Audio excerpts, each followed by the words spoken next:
నమస్తే. Welcome to Andhra Prabha. నేను మనస్విని. ఒకప్పుడు 2 దేశాలు చాలా బెస్ట్ ఫ్రెండ్స్.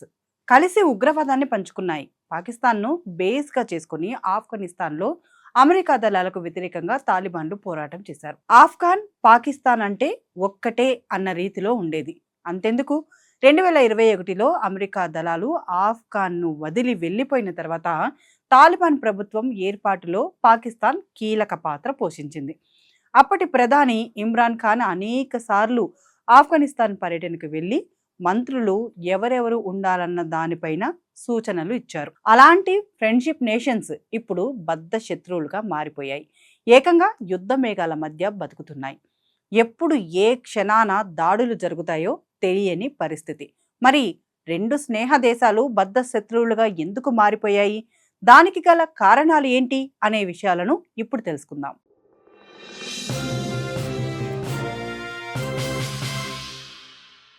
ఏ దేశమైనా డెవలప్ కావాలంటే ముందుగా నైబర్హుడ్ దేశాలతో ఫ్రెండ్షిప్ను ఏర్పరచుకోవాలి.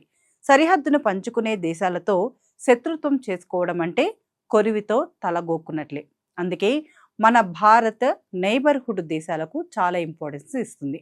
కానీ పాకిస్తాన్ మాత్రం అందుకు భిన్నంగా పనిచేస్తుంది. ఆ దేశం కొన్ని దశాబ్దాలుగా భారత్లో ఉగ్రవాదాన్ని ఎగదోస్తూనే ఉంది. అటు ఇరాన్పై అప్పుడప్పుడు బాంబుల వర్షం కురిపిస్తోంది. ఇప్పుడు ఆఫ్ఘనిస్తాన్లోనూ అదే చేస్తుంది. ఒకే తాటి ఉగ్రవాద బిడ్డలైన రెండు దేశాల మధ్య పరస్పర ఘర్షణ నెలకొంటుంది. తాజాగా పాకిస్తాన్ ఆఫ్ఘనిస్తాన్పై వైమానిక దాడి చేసింది. ఆఫ్ఘనిస్తాన్లోని సరిహద్దు గ్రామాలపై వైమానిక దాడులకు తెగబడింది. పాక్ దాడుల్లో పలువురు ఆఫ్ఘనిస్తాన్ పౌరులు మృతి చెందారు.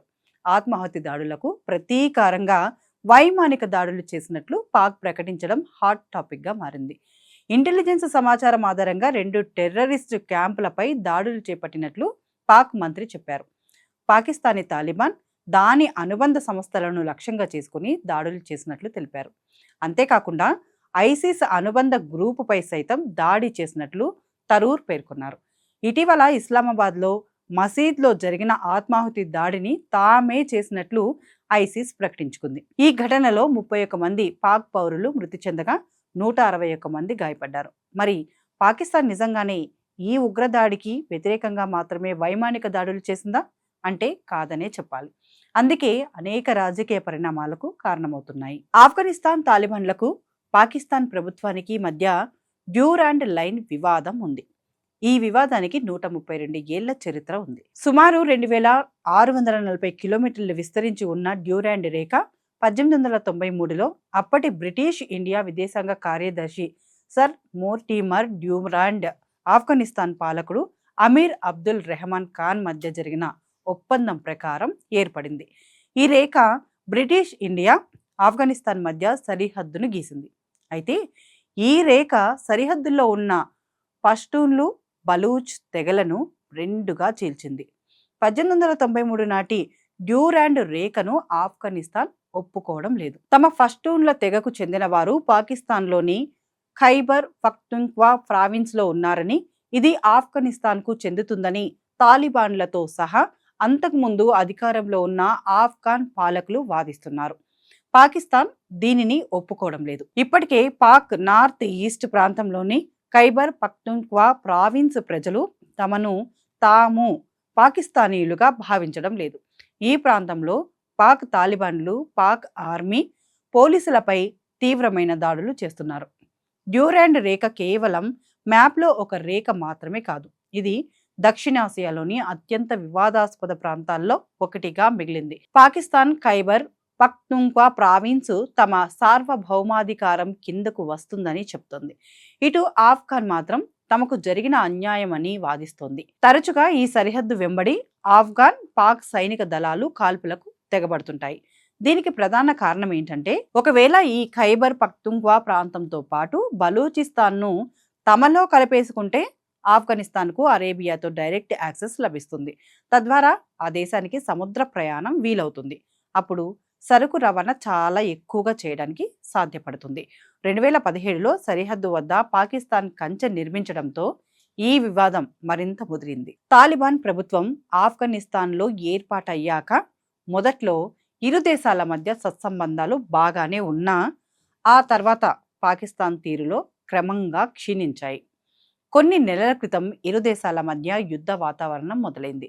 పాకిస్తాన్ వైమానిక దాడులు చేయగా తాలిబన్లు సరిహద్దు వద్ద పాకిస్తాన్కు చుక్కలు చూపించారు. దీంతో పలు ప్రధాన సరిహద్దు మార్గాలు మూతపడ్డాయి. తమ దాడుల్లో 58 మంది పాకిస్తాన్ సైనికులు మరణించారని, 25 సైనిక పోస్టులను స్వాధీనం చేసుకున్నారని ఆఫ్ఘనిస్తాన్ తెలిపింది. అయితే పాకిస్తాన్ ఈ మరణాలను తోసిపుచ్చి 200 మంది తాలిబాన్ సైనికులను తాము చంపినట్లు పేర్కొంది.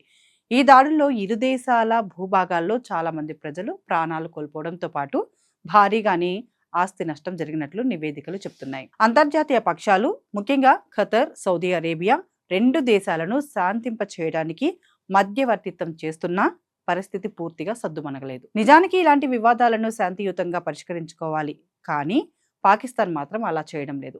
ఘర్షణను పెంచి పోషించే ప్రయత్నమే చేస్తుంది. ఇలాంటి వక్రబుద్ధి ఉన్న దేశాలకు సరైన సమాధానం చెప్పేందుకే భారత్ పాకిస్తాన్కు నీటిని ఆపేస్తూ నిర్ణయం తీసుకుంది. నీళ్లు, రక్తం కలిసి పారలేవని నినాదాన్ని ముందుకు తీసుకువచ్చింది. పల్గామ్ ఉగ్రదాడికి ప్రతీకారంగా భారత్ సింధు నదీ జలాల ఒప్పందాన్ని రద్దు చేసింది.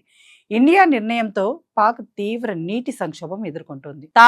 సాగునీరు సరిగ్గా లేక అరేగోస పడుతోంది.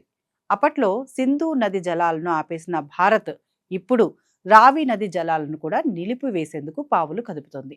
ఇందులో భాగంగానే భారత్ నుంచి పాకిస్తాన్లోనికి ప్రవేశించే రావి నది జలాలను ఇండియా త్వరలోనే నిలిపివేసే అవకాశము ఉంది. ఇందుకు ప్రధాన కారణం రావి నది మిగులు జలాల వాడకం కోసం తలపెట్టిన షాపూర్ కండి ప్రాజెక్టు పూర్తి కావడానికి సిద్ధమవుతోంది. 2026 మార్చి 31 నాటికి ఈ ప్రాజెక్టు పూర్తవుతుందని ప్రభుత్వం ప్రకటించింది. దీంతో ఫ్యూచర్లో పాకిస్తాన్ పరిస్థితి మరింత ఘోరంగా అవ్వనుందని స్పష్టం కూడా అవుతోంది. మరి అప్పుడైనా ఆ దేశం దారికి వస్తుందా లేదా అన్నది తెలియాలంటే వేచి చూడాల్సిందే.